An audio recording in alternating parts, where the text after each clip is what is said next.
Okay, big man, rolling tayo in 5, 4, 3, 2, 1. Ako palagi ang laman ng usapan sa kalye na maabot ang tina mo ay talagang imposible. Hindi pwedeng maliitin ng mga putaro. Ito'y hasang-hasa sa gera, lirik ko di kalibre. These bars are rugged and built like Schwarzenegger. Ikito mo mga bibig before I hold you like a paper. Protect your neck, wag pa bara-bara. Get your neck right or get clapped like Thriller and Manila. Mayayabang na rapper, tumabay kayo dyan. Ilabas na ang payo kasi ito'y maulan. Hindi ito para sa haters na puro lang aba. Mga binibigkas na rin naman dinig ang laman. So back up, son, before you get blessed. Got a bunch of bitches and y'all ain't ready for this. I got them hands to drop you before charges get pressed. I'm rapping Pop 6'1", so you better not test. New school and old school, nagbabangayan. Pero ang mga ungat hanggang imik lang naman. Ang mga haters sinasabing, sino ba yan? Ako si RM motherfuckers, lahat papalagan. Mga nagyayabang sa music video, looking real fresh. Pero ito tong sinaing pati ulang panes. Huwag kang magmataas before I make you eat grass. Acting like you're the shit, mukha tayo sa grass. So fuck the what you claim, and the city you from. Lahat ng babangga sa akin, iiwan duguan. Nagpalato sa mukha, trying hard palaban. Umakas ng maangas, pero sombongero naman. Sit the fuck down, boy, you ain't ready for this. Hindi pwedeng ihalo ang panis sa quality mix. You been bragging, you got chicks in hardcore clicks. I wanna kick your ugly ass straight back to the streets. These bars too hot to handle. That's my fundamentals. Ain't nobody can stop this. It's running like metal. Ito'y pinaghalo-halong kemikal. Doing this easy kay mapapadasal. Lahat na susubok sa akin ay lalapagan. Batangas, we don't fuck around. 6 feet underground. Simula pa lang ito, and you thought I was done. I got a different kind of swag, now you know where I'm from. Ako palagi ang laman ng usapan sa kalye. Na maabot ang tina mo ay talagang imposible. Hindi pwedeng maliitin ng mga putakte. Ito'y hasang-hasa sa gera, lirik ko di kalibre. These bars are rugged and built like Schwarzenegger. Sino mo mga bibig before I hold you like a paper. Protect your neck, wag pa bara-bara. Get your act right or get clapped like Thriller and Manila.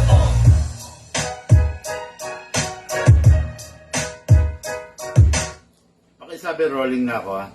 Okay, Big Man. mali. Okay, take two.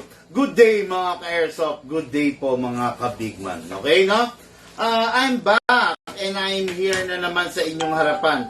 Kaalis lang nung mga natin, no? Nung mga ka-airsoft natin na taga Bulacan, no? Sila ay nagmula sa Paumbong, Bulacan at saka dito sa Bukawi, Bulacan. Okay? Mga ka-airsoft, kanina nakita nyo naman, di ba? Dinemo natin yung bida. Okay, the John Wick. Tapos after na ma-demo natin yung bida, dinemo rin natin yung kontrabida. Yun yung Salient Arms International. Okay? Ngayon, after nun, dinemo natin yung SRC. Okay? Yung color block ng SRC na i-demo natin. At ito na. At ito pa. Okay? Ngayon, i-demo ko naman sa inyo yung color silver ng SRC high-end Taiwan unit. Okay. Okay na. Nakikita nyo naman yung sa intro natin, color silver, no? Color silver tong i-demo ko sa inyo ngayon. Mas pwede nating masasabi na kung kasi yung black, maganda siya, talagang grabe yung datingan niya, realistic di ba? Pero ito kasi ang number one characteristic nito ng silver is hindi siya gasgasin. Kasi silver na nga siya, di ba? Kasi alam niyo naman yung black, pag nagasgas yon, nagiging silver yon, no? Pero dahil dito, dahil sa pagiging silver, hindi na siya magagasgas. Wala na magagasgas, no? Okay, hello po. Good afternoon sa lahat. Good afternoon, paano ba sabihin to? Nagmerienda na ba ang lahat?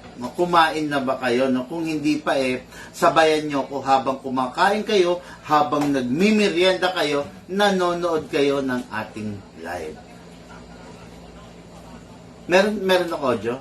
Okay, no? Okay, mga ka-airsoft, no? Itong hawak ko rito is the silver edition of the SRC High Kappa. Okay? Silver edition. Gondo naman na makikita nyo, no? Bakit click na click to? Bakit gustong-gusto ng karamihan? Bakit pinapatos, no, ng marami? Kasi ganito yan, mga ka-airsoft, no? Kasi tayo, hindi lang dahil sa presyo tayo nagbabase, no? Tayo, nire-review natin yung mga unit based sa kanilang performance, hindi sa kanilang presyo, okay? Based sa kanilang performance. Itong unit na to, napagtanto natin, kaya tayong tumatangkilik nito no? Napagtanto natin na talagang sulit na sulit, no? Kasi bakit? Biruin nyo, yung unit na to, naka-fix barrel agad, di ba? Napakaganda, tapos wala pa siyang dummy firing pin, no? Wala siyang dummy firing pin. Wala siyang walang bagay na pwedeng makalas sa kanya, no? Kasi wala nga siyang dummy firing pin eh. Tapos makikita niyo naman, kung makikita niyo mga ka-airsoft, naka-optic na yung front niya. 'Di ba? Napakaganda, tapos neon dotted sight yung rear niya. Oh. Wala ka na nga hanapin. Talagang napakaganda, talagang napakalupit, 'di ba? Kaya Tapos mamaya makikita nyo kung bakit special to.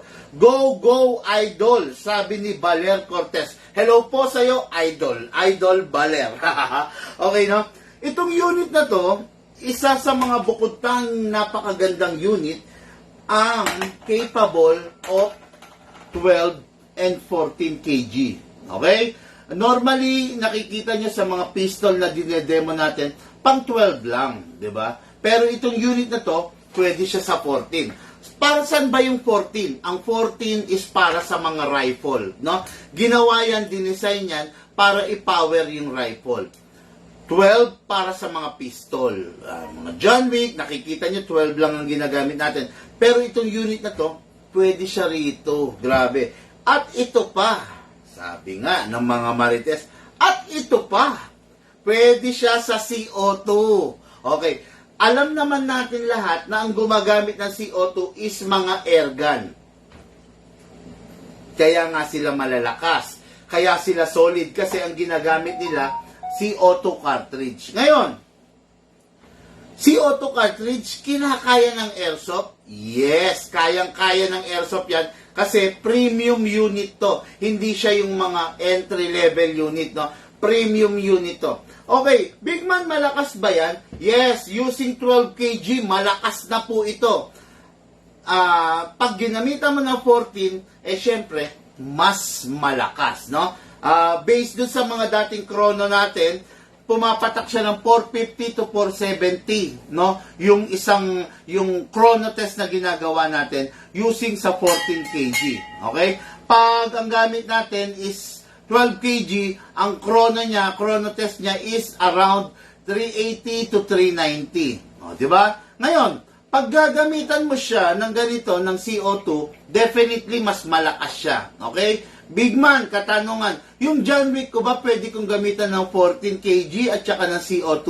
No, hindi po pwedeng gamitin ang 14 kg at saka 12 kg, ang 14 kg at saka CO2 sa mga John Wick, okay?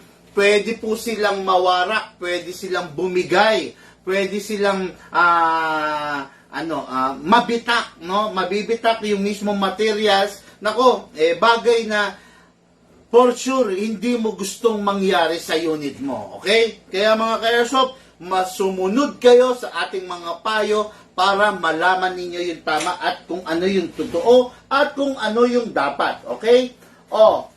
Ito. Sa mga mag-share, no, ng ating live video. Okay? Meron akong handog para sa inyo. Mamimigay ako ng rifle. Okay? Rifle na ballpen. Ayan. No? A rifle na ballpen na full metal special edition by Big Man Hobby Shop plus sasamahan natin ng t-shirt. Okay.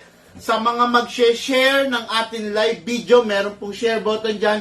bibigyan ko kayo sa mga mananalo ng tactical ball pen at saka tactical t-shirt mula sa inyong lingkod, Big Man. Okay, no? Yan. Kaya masyadong simple lang yan yung pakiusap ko. Pero mga ka-airsoft, maniwala kayo sa hindi, napakalaking bagay na magagawa niyan. Tapos bibigyan ko rin kayo ng sticker. Okay? At saka isa pa, no? Maglalabas tayo ng ng fuel allowance sa ating mga ka-airsoft, no? Magkakaroon tayo, pinaplansya lang namin, no? Fuel allowance sa ating mga ka-airsoft na madidikitan namin ng sticker, okay? Pag dinikitan namin kayo ng sticker, every month meron kayong 500 pesos fuel allowance. Libre yun, no? Basta ma-accumulate nyo lang yung kilometers, no? Kasi pag may kotse kayo, syempre ginagamit nyo, di ba? So, pag ginagamit nyo, kumukonsumo kayo ng kilometer, no? Kaya bibigyan namin kayo ng libreng sticker. Yan, no? Yung mga mananalo kayo ng fuel allowance every month, 500 pesos to 1,000 pesos, depende, no? Depende kung saan kayo magka-qualify doon. Okay? Okay, mga ka-airsoft, ito na, no? Ang unit na ito ay unit ni Sir Matthew Gasper, no? Matthew Gasper of Pozonanca, Zamboanga City. Okay. Yung unit niya, napakaganda. Sinasabi ko nga sa inyo, the SRC High Kappa Taiwan Premium Edition. Okay, no? Malupit tong unit na to kasi, yun nga, pwede siya sa 14 kg eh. Yun, no? Normally kasi, di ba, alam nyo naman, ang mga pistol, pang 12 kg lang. Ito pwede sa 14 kg. Plus, pwede rin siya sa CO2. Okay? Ang previous nito is gun bag. Okay? Then, tactical cup. Okay? Then, 0.20 grams na BBs at 0.25 grams na BBs. Bibigyan ko ng 4,000 rounds of BBs si Sir Matthew Gasper of Pozonanca, Zamboanga City. Yan. Okay, no? Okay, shoutout muna natin yung mga nagpapa-shoutout, no? Okay. Sana po magkaroon ako ng ganyan, idol, sabi ni Valer Cortez. Ipon lang, bossing. Positive lang palagi, no? Ipon lang, magkakaroon ka niyan sa lalong madaling panahon. Okay, no? Na-share na, idol, sabi ni Nelson Dandoy. Nelson, sana keep on sharing sa ating mga live video. Gusto ko, Nelson, manalo ka ng ating tactical ball pen. Okay? Sana mabunot ka, manalo ka, dahil isa kang masugid, no? Isa kang big man warrior. Sabi nga ikaw yung isa sa nakakatulong namin para magpalaganap, no, ng ating hobby. Okay? Okay, tapos to. Kung ang gamit po si CO2, anong klase ng BB gagamitin po? Pag CO2 na ang gamit mo, malakas na kasi yun, ang gagamitin mo ng BBs is 0.28 up to 0.30. Yan, ha? Hindi ka na pwedeng gumamit ng 0.20 pag CO2 ang gamit mo kasi hindi ka na mag-enjoy. Lili pa rin na lang siya. Hahanginin na lang po siya. Okay? Ulitin ko, pag ang gamit mo na is CO2, ang gagamitin mong bala, 0.28 up to 0.30. Pag ang gamit mo 14 kg, ang gagamitin mo 0.25 up to 0.28. Okay? Pag ang gamit mo 12 kg, 0.20 up to 0.25 pwede. Yan. Okay. Ngayon, review and unbox po tayo. Okay. Tulad na ng pinapakita ko, ito na naman, iiwan na naman tayo nitong isang matikas na pistol na to, okay? Iiwan na naman niya tayo at pupunta siya sa kanyang bagong amo. Yan, okay. Siya si Sir Matthew Gasper. Yan, okay na? What good and special about this unit, mga ka-airsoft? Makikita niyo, silver siya. Yung silver na yan, hindi na siya magagasgas, no? Halimbawa, sa hindi inaasang pagkakataon, nalaglag to. Kumaskas. Hindi siya magagasgas kasi silver na nga siya, di ba? Tapos, makikita nyo pa to, ayan, kakasa ko, ilalak ko, makikita nyo mga ka-airsoft, tignan nyo to, naka-fix barrel. di ba? Fixed barrel siya, hindi siya kumakalog. Hindi tulad ng ibang high kappa unit na paborito ng karamihan, kumakalog. Ayan, di ba? Normal yan, no? Yan yung mga unit na hindi upgraded. Yan mga ganyan, no? Kunin mo yung pistol mo, kalugin mo. Ayan, yan kumakalog, di ba? Ayan, kumakalog. Pero, ayan, yung sa atin, dahil nga upgraded, hindi siya kumakalog. Ayan, ha? Ayan, kita mo, ayan. Ayan, yan dahil nga, ano yan? Hindi, pistol nila, yung kausap ko, yung mga ka-airsoft, hindi yan. Okay, gustong iyabang, gustong iyabang ni Lucas yung pistol niya na upgraded. Pakita mo yung isang pa, yung gold. Tingnan mo, iyayabang ni Lucas yung pistol niya, upgraded, napakaganda niya, no? O, yan, ha? Okay, tingnan mo pa yung isa niya, oh. Yun, o, di ba? Napakaganda ng pistol ni Lucas upgraded, oh. Yun, o, yun. Ay, bakit bumibitaw? Ayun. Diba? Naka-gold barrel, diba? Upgraded dyan. Uy, fixed barrel, Lucas. Ayan. Set up yan, pistol ni Lucas at saka ni Shane, no? Napakaganda, napakasarap, oh. Okay. Ayan, iniyabang lang ni Lucas, no? Yan yung mga pistol ng anak ko. Okay? Yan, yun. Mabalik tayo, no? Yung atin, yung pistol na binibenta natin, naka-fixed barrel. Okay? Naka-fixed barrel, while yung ordinary pistol, ayan, no? Kumakalog. Di ba? May kalog. Paano yan, Ma'am Sally? 1K. Para saan? 694. Oh, 694, ba't 1K? Gastos.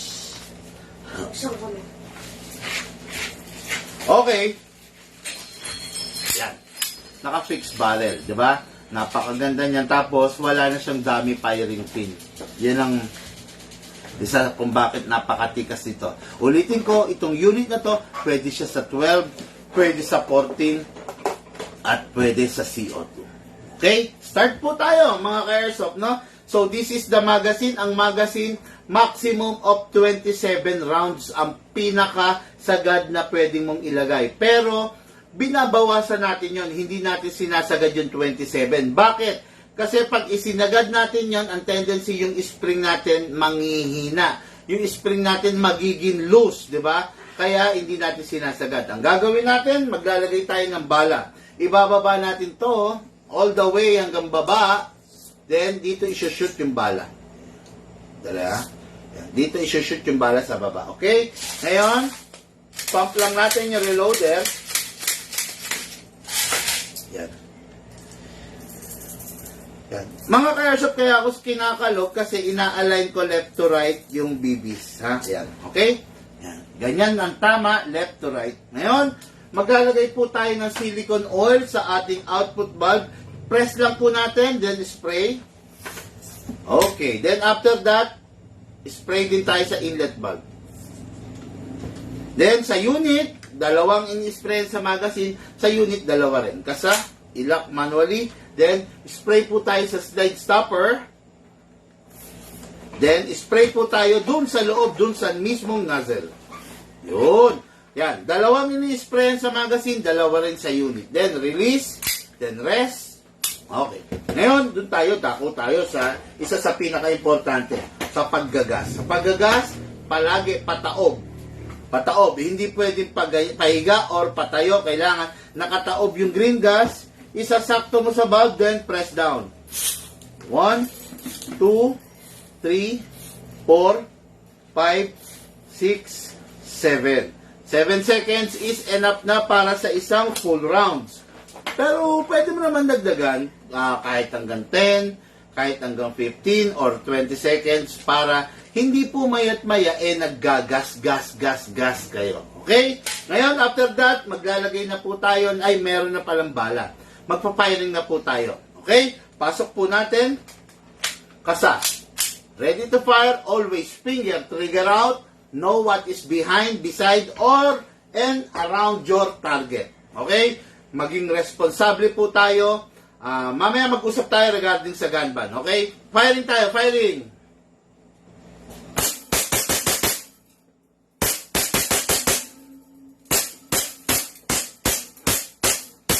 Okay. Open bolt, indication po na wala ng bala. Next thing to do, saluhin, release the magazine, then release the slide. Then rest the hammer by pressing the trigger. Then, ito, meron tira to. Meron tirang hangin, no? Pwede yan na nakastock dyan kung magpa-fire ka pa bukas or sa isang araw, di ba? Pero kung matagal mo siyang hindi gagamitin, let's say mga nasa 2 weeks, 3 weeks, up to 1 month or mas matagal, mas maganda, itatabi mo yung unit mo, walang lamang gas, tsaka walang lamang bibis. Bakit? Para safe. Safe saan, big man? Para safe yung anak mo, yung pamangkin mo, yung pinsan mo, yung asawa mo, yung nanay mo. Just in case nagalawin nila yung unit, ikasan nila at pindot-pindutin yung trigger, hindi puputok, hindi makaka-aksidente. Okay? Napakadali lang gawin nung pagre-release ng hangin at saka bibis, no? Napakadali lang. Always kailangan safety tayo. Okay? Mga ka-airsoft, konting kwentuhan tayo kasi gun ban. Okay nga, no? Nakalagay kasi sa gun ban, syempre, nasa gun ban period tayo, hindi naman nakalagay doon na bawal maglaro. Diba? Ngayon, ganito yan, no? Nakalagay doon, bawal magdala. Okay? Bawal kang magdala ng airsoft doon sa sasakyan mo, doon sa motor mo, 'di ba? Bawal. Hangga't maaari, kung pwedeng iwasan, iwasan. Okay? Pero hindi naman sinabing bawal maglaro. Ganito, no, mga ka-airsoft, no? Kasi kailangan maging responsable po tayo. Okay? Ano ba ang nangyayari during the checkpoint? Okay. Sa checkpoint, ang ginagawa, pinapabuksan po ang inyong bintana. Kine-check, visual inspection ang sasakyan. Hindi po itinataktak. Okay? Hindi itinataktak ang sasakyan, hindi hinihimay, hindi pinapasok ng kahit sino mang pulis or officer na nakatalaga sa checkpoint. Visual inspection lang po. Okay? Kaya, mas magiging safe ka kung yung unit mo na dala mo is nakatabi. Yan. Nakatabi or nakabag. O yan, ha? Hindi nakalantad, hindi nakasukbit sa'yo, hindi hawak-hawak mo, hindi nakapatong sa dashboard mo, hindi nakapatong dun sa silya mo. Yon, kailangan ang unit nakabag. Pag nakabag, itabi mo lang, isiksik mo, okay na yon, no? Wala ka na magiging problema, no? Hindi sinasabi, kailangan kasi mga ka-airsoft, alam nyo rin yung karapatan nyo, no? Kailangan yung airsoft ay yung sasakyan nyo is hindi itataktak, hindi bubuksan, hindi papasukin. Tandaan nyo, ang sasakyan nyo, karugtong ng bahay nyo yan. Yan, ha? Kung yung bahay nyo hindi pwedeng pasukin ng kahit sino man, ganun din yung sasakyan nyo. Yung hindi pwedeng pumasok yung kamay, no? Hindi pwedeng pumasok yung kamay or kahit daliri, no, ng pulis doon sa loob ng sasakyan nyo. Hindi rin pwedeng pumasok yung ulo niya sa bintana para silipin yung mga gamit nyo or kung ano man yung dala nyo. Okay? Mas magandang alam nyo yung karapatan nyo. Okay? Ngayon, sa pagkakataon na gano'n na pumasok yung kamay, kausapin mo ng maganda. O hindi mo dapat bastusin, hindi mo dapat pagtaasan ng boses sa kausapin mo. Sir, di po ba nasa batas po natin ganito po ang guidelines? Yon. Kausapin mo sila na maganda kasi mga tao rin yung mga yan. Alam ko, alam nila kung ano yung ginagawa nila. Pero kung minsan dumating sa puntong sumosobra, bigyan nyo ng paalaala. Yan. Hindi kailangan makipag-away. Hindi ibig sabihin nagpapaalala ka hinahamon mo sila. Hindi yun. Iba yun, no? Nagpapaalala ka lang para ma-refresh sila doon sa dapat nilang gawin. Okay? Yan ang mga isa sa napaka-importante. Ngayon, meron kasi sinasabi, parang lugi raw. Lugi.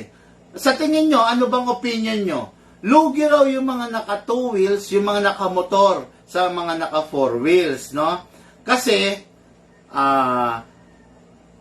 yung mga naka 2 wheels nakakaraan lang ng dire-diretso. Bakit daw yung mga naka 4 wheels nakakaraan lang ng dire-diretso, no? Bakit daw yung mga 2 wheels sinaharang, ini-inspect ng gusto, no?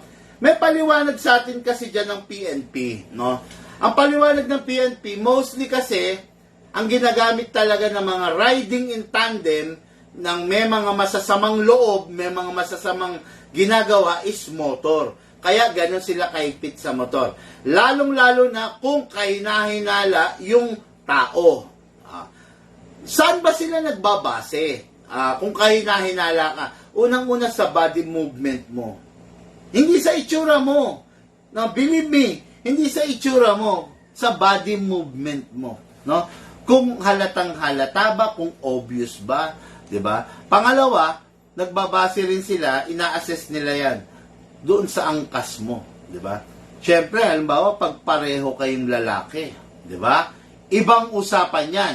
Although hindi naman sinasabing bawal mag-angkas ng kapwa lalaki, pero halimbawa lang, ano ba yung mga riding in tandem? 'Di ba mostly dalawang lalaki na nakamotor? Kaya sila mahigpit doon sa mga nakamotor. Kasi mostly ang riding in tandem, dalawang lalaking magkaangkas sa motor. Kaya yun ang sinasala nila. Tapos, yun nga, sabi ko sa inyo, chine-check nila yan, tinitignan nila yung body movement mo. Pag medyo kahinahinala ka, yari ka, magpapaliwanag ka, no? Pero, halimbawa, nagdanas kayo ng checkpoint, be normal ka lang, di ba? Normal lang ang movement mo, huwag kang kakabahan, kasi checkpoint lang naman yan. Kung wala ka namang ginagawa, kung wala ka namang alarma, kung wala ka namang kasalanan, hindi ka dapat matakot, di ba? Huwag kayo matatakot kasi checkpoint lang yan. Ang checkpoint, hindi ka papatayin ng checkpoint kung wala ka namang ginagawang masama.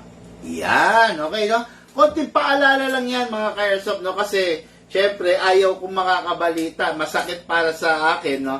Mababalitaan ko na napahamak ka or nadali ka. Masakit para sa akin yun, no? Masakit para sa isang katulad kong maituturing na legit seller sa mundo ng airsoft. Okay? Kaya kailangan lagi mag-ingat, be responsible, at alam mo dapat yung mga karapatan na meron ka na ipinagkaloob sa'yo ng bansang Pilipinas. Okay. Magandang hapon, Sir Bigman, sabi ni Matthew Gasper.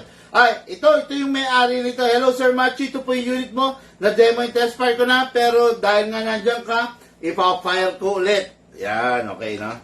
Fire tayo ulit, ha? Yan. Sir Matthew, i-rewind mo to, no? Para mabalikan mo yung buong content ng demo and test fire natin, ha? Pero dahil nandiyan ka, ipa-fire ko ulit para makita mo ulit yung unit mo, okay? Firing, pasok. Kasa. So, ready to fire. Wow, yan ha, firing. Ang lakas. Grabe ang lakas niya, no?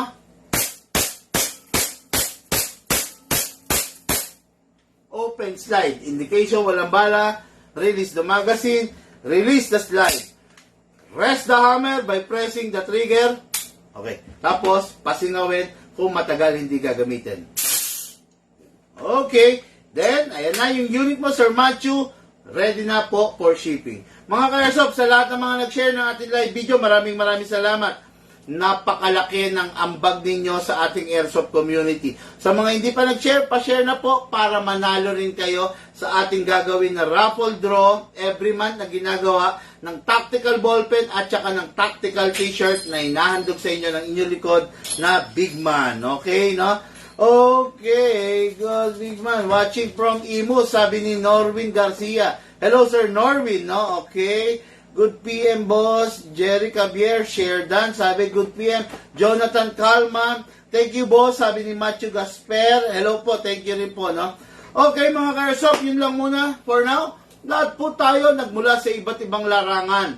Pinagbuklod, pinag-isa ng iisang libangan. Yun po ang paglalaro ng airsoft. Hatid po sa inyo ng inyong lingkod, Big Man. Maraming salamat, mga ka-airsoft. Napakaliit na request lang, i-share nyo yung ating live video. Okay? Asahan ko po yan, magkita-kita po tayo sa darating na katapusan para sa ating raffle draw. Okay mga ka-airsoft, magkita-kita tayo sa Sabado or Linggo, biyahing South po tayo. Diyan po tayo magkita-kita mga ka-airsoft. Thank you po. Have a blessed day to all.